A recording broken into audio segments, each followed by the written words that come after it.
Meus irmãos, aqui na missão, para aqueles que nos acompanham já há bastante tempo, sabe que a gente gosta de fazer a sequência ali dos livros, né? E a gente iniciou no mês de julho a sequência do livro de João, do Evangelho segundo João. E no mês de agosto, assim como foi o ano passado, é um mês de férias, é um mês especial, digamos assim, a gente faz uma outra sequência, é a sequência dos meses de agosto. E o ano passado a gente começou os livros de Salmos. A gente falou sobre Salmos 1, Salmos 2. E esse ano, então, como é o primeiro domingo de agosto, a gente vai estar no Salmos 3. Então vamos falar dos Salmos 3, 4, 5 e 6 durante esse mês de agosto, começando hoje com Salmos 3. E eu gostaria já de começar fazendo uma pergunta para os irmãos. Espera lá que o microfone está insistindo em descer, então tem que dar uma arrochada nele aqui. Quero fazer uma pergunta para os irmãos. Já conseguiram? Já consegui apertar o meu. Obrigado. Você já se sentiu cercado e sem saber para onde correr? A vida, por vezes, nos coloca diante de situações tão caóticas que parece impossível encontrar descanso para a nossa alma. E hoje eu convido os irmãos a estar refletindo comigo sobre o poder que tem a confiança em Deus, que se revela como nosso escudo no meio das atribulações. Eu, no Brasil, era policial militar e certa vez ouvi de um colega de trabalho, depois de uma situação passada, esse colega de trabalho, nós trabalhamos juntos numa situação e ele dedica a vida a patrulhar as ruas e a proteger a comunidade.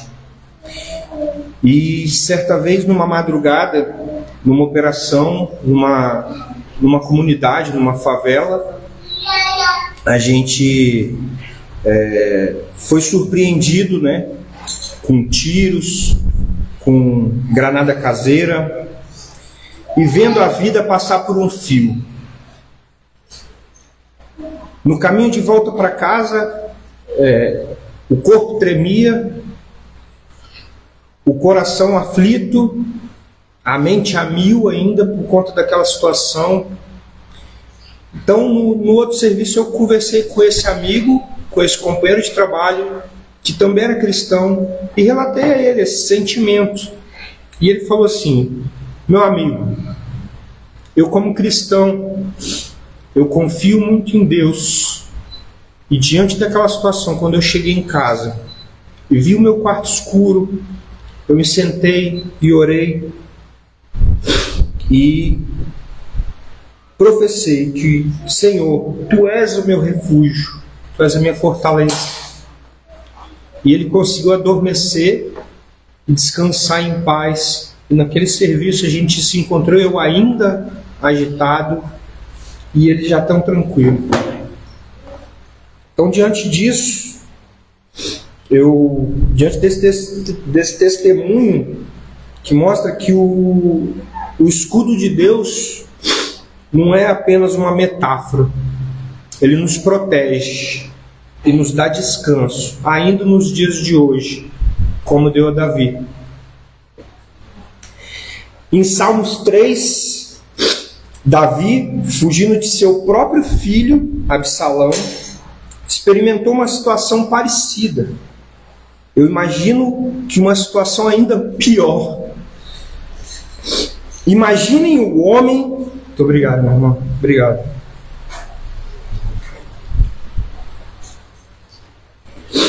Imagine o homem que foi pastor de ovelhas, ungido rei de Israel, a enfrentar uma traição dolorosa dentro da sua própria casa. Absalão conquistou o apoio de muitos em Israel.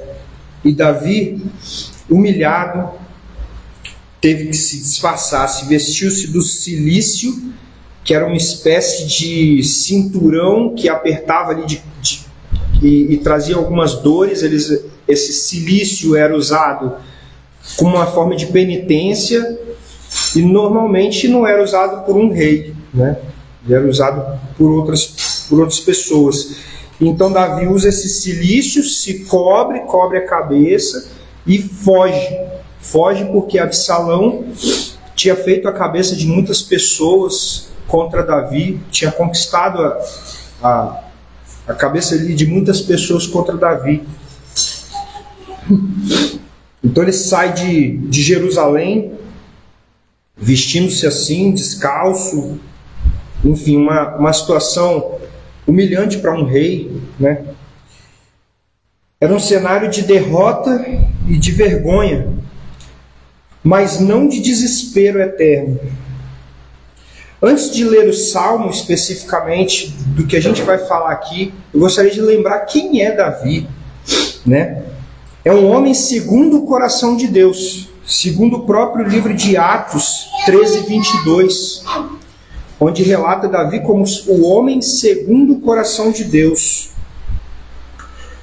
vitorioso contra o gigante Golias, mas ainda imperfeito em sua vida pessoal.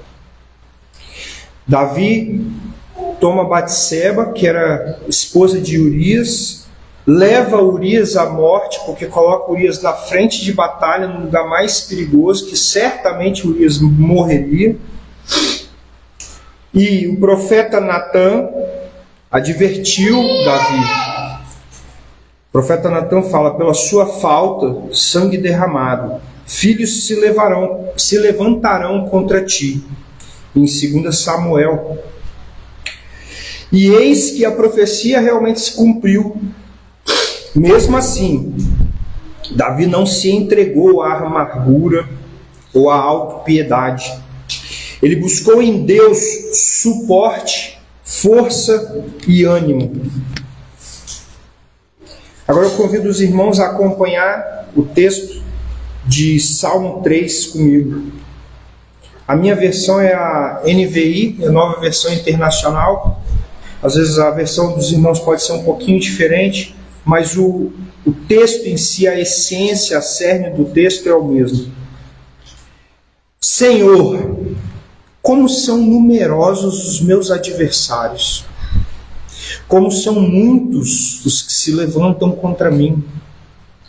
Muitos dizem da minha alma: não há salvação para ele em Deus. Mas tu, Senhor, és o meu escudo, és minha glória, e o que exalta a minha cabeça. Com a minha voz eu clamo ao Senhor, e ele me responde desde o seu santo monte. Eu me deito e durmo, acordo, porque o Senhor me sustenta. Não temo os 10 milhares que me cercam. Levanta-te, Senhor, salva-me, ó Deus. Tu feres todos os meus inimigos na face e quebrantas os dentes dos ímpios. Do Senhor vem a salvação. A tua bênção está sobre o teu povo. Palavra do Senhor. Senhor, muito obrigado pela tua palavra. Muito obrigado, Senhor Deus, pelos salmos. Nós vemos na Bíblia muito do Senhor falando conosco. E os salmos, a gente pode ver o homem falando contigo. E assim temos tanto a aprender. Senhor Deus, seja conosco nessa noite. Que o teu Espírito Santo possa levar a palavra que cada coração precisa ouvir. Que a minha boca não fale as minhas palavras, mas fale as palavras que provêm do Senhor, ó Pai. Muito obrigado por essa oportunidade. Em nome de Jesus.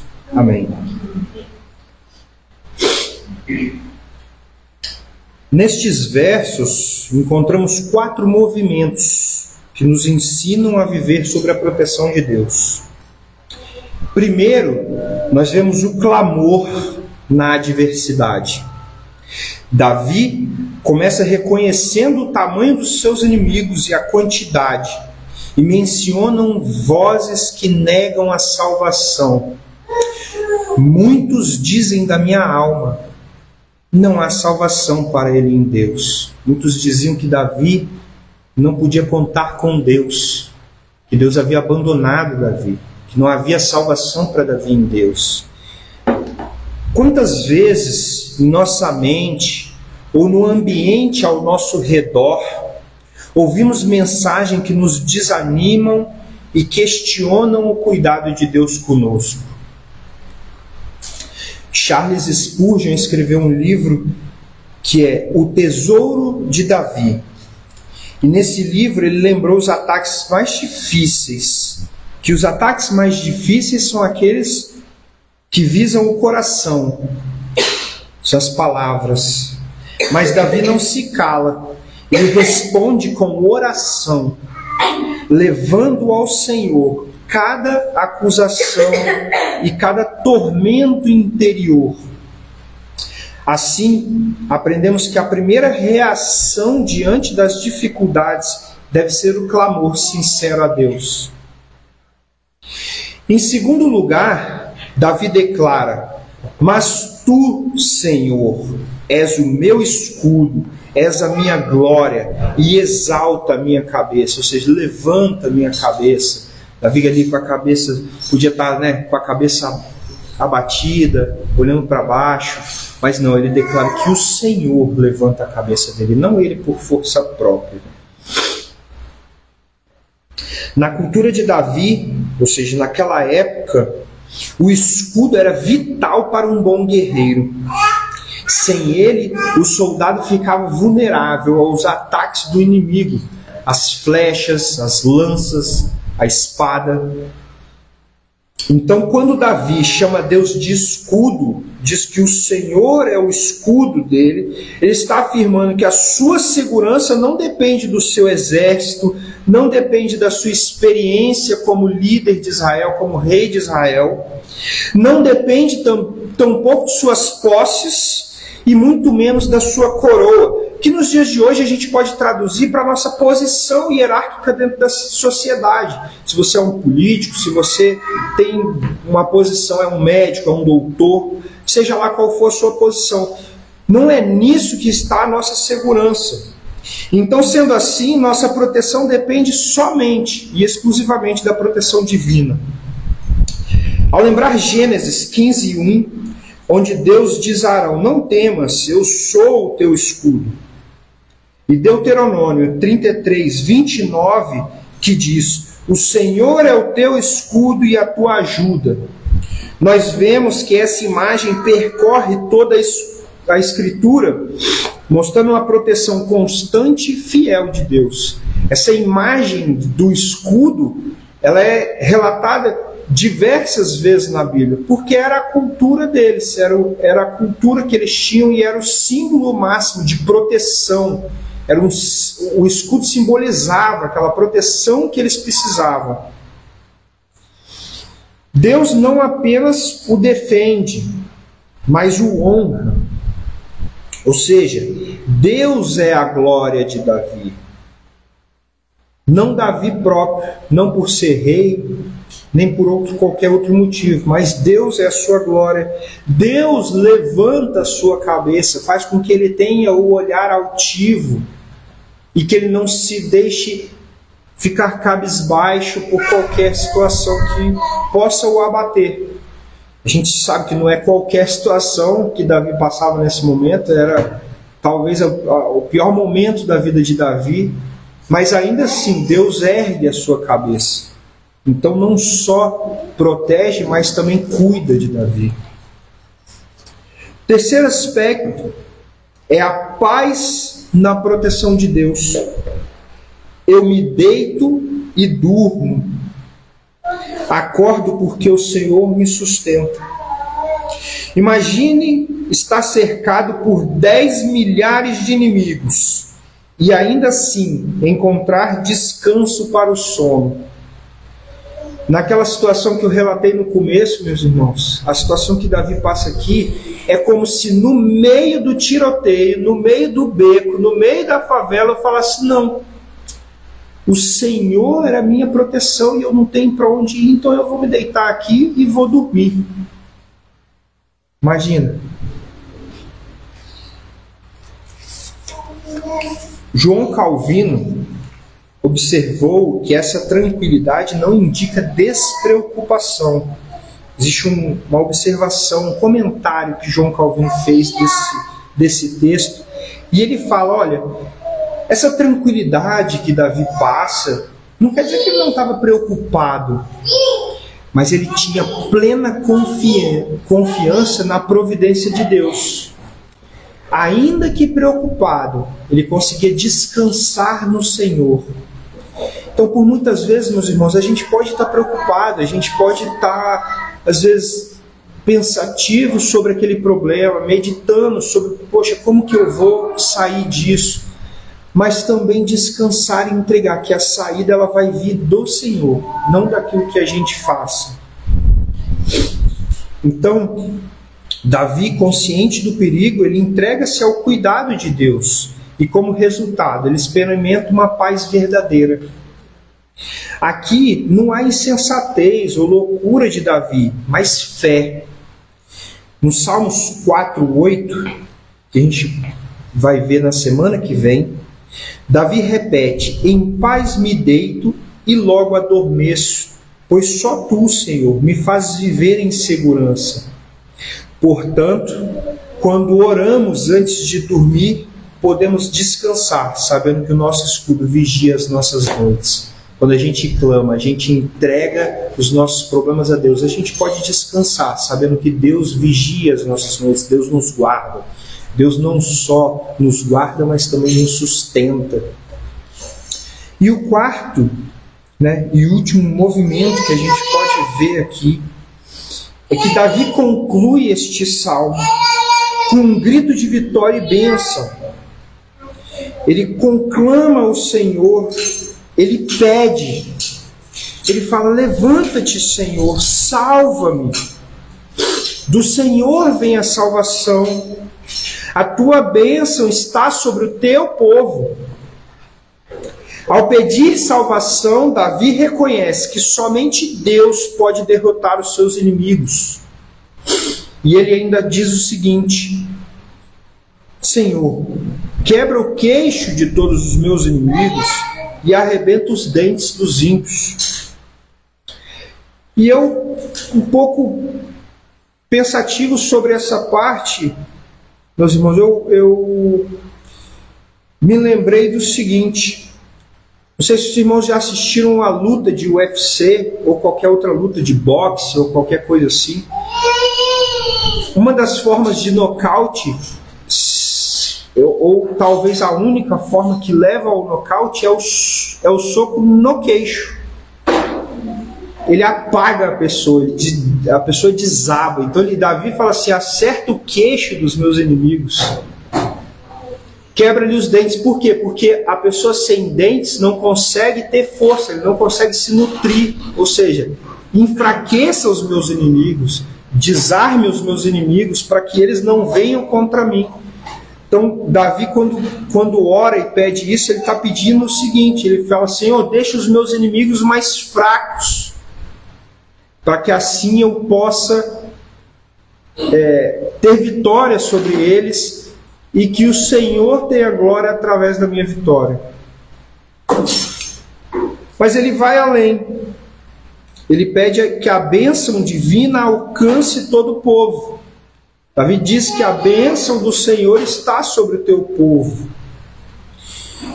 E em Salmos 28:8, nós lemos que o Senhor é a força do seu povo, uma fortaleza salvadora para o seu ungido. Mostrando que essa vitória é tanto pessoal quanto comunitária. Ela não é uma vitória somente de Davi, ela é uma vitória do povo de Deus.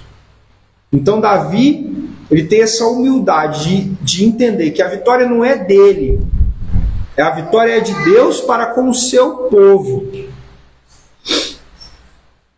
Então agora, meus irmãos, eu lhes pergunto, como a gente pode aplicar o que aprendemos com esses 4 movimentos feitos por Davi no nosso dia a dia?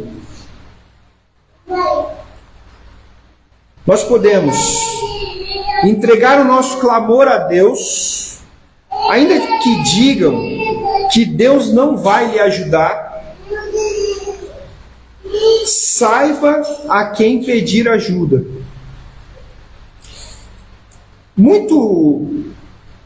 A gente pode se recordar que muitas vezes a gente está passando por algum problema, e eu falo isso às vezes, um problema no casamento, por exemplo, e aí você vai pedir conselhos, vai falar sobre aqueles problemas, vai citar aquele problema para uma pessoa que não tem a mesma fé que nós, para uma pessoa que é de fora da igreja. E o primeiro conselho que a pessoa vai te dar é: separa, tem tantos aí no mundo.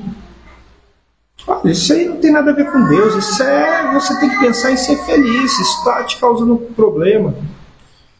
Ou muitas vezes você vai ter um problema em uma outra área e também vai conversar com pessoas que talvez não vão te dizer palavras de bênção, mas vão te dizer palavras, mesmo que na inocência, mas palavras que vão te levar a mais afastamento de Deus, a mais problemas.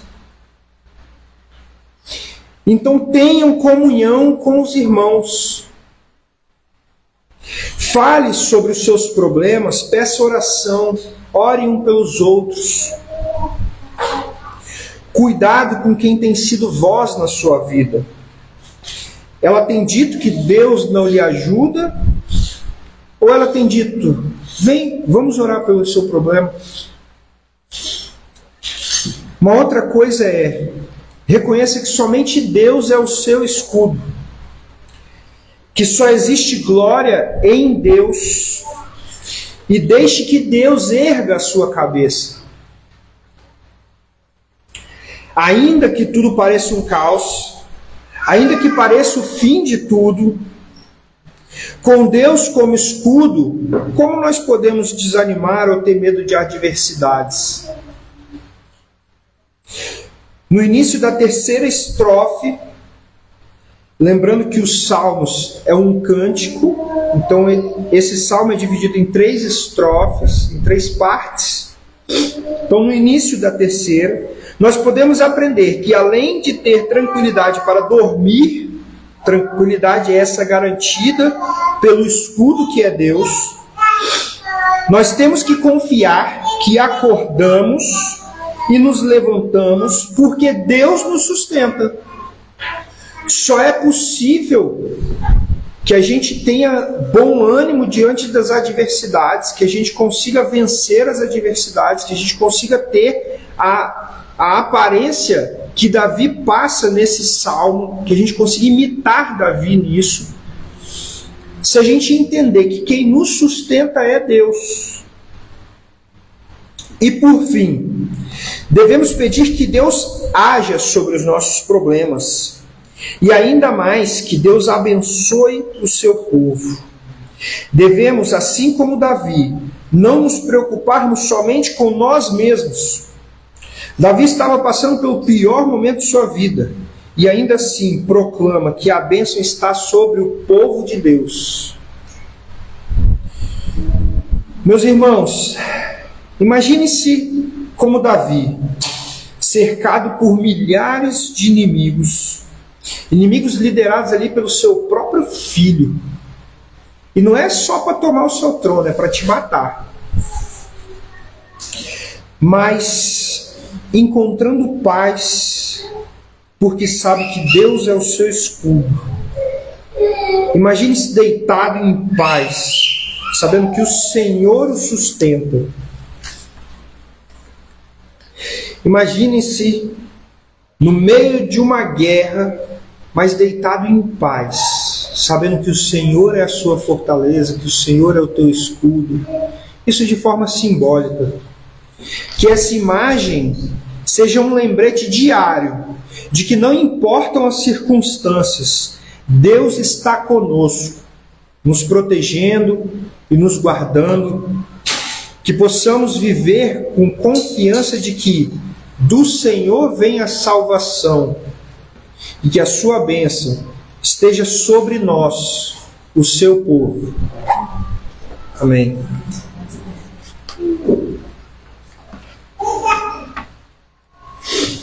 Senhor, nosso Deus, nosso Paizinho querido que nos protege, nos sustenta, muito obrigado, Pai, porque pela vida de Davi, hoje somos abençoados. O Senhor traz bênção por tantos e tantos textos da vida deste que foi um homem, sim, com grandes pecados, com grandes problemas, mas um homem que sabia se entregar ao Senhor.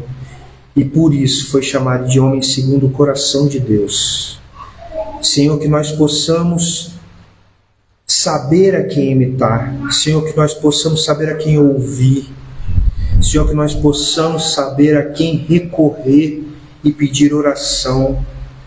Que uns possam carregar os fardos dos outros, ajudar. Que nós possamos juntos, como seu povo, ser abençoado e entregarmos os nossos fardos, os nossos problemas nas tuas mãos, Pai. Que nós possamos descansar durante a próxima semana e durante toda a nossa vida, sabendo que o Senhor é o nosso escudo, que o Senhor é a nossa proteção, sabendo, Senhor Deus, nos entregar totalmente a Ti. Em nome de Jesus é que eu te peço, te agradeço. Amém.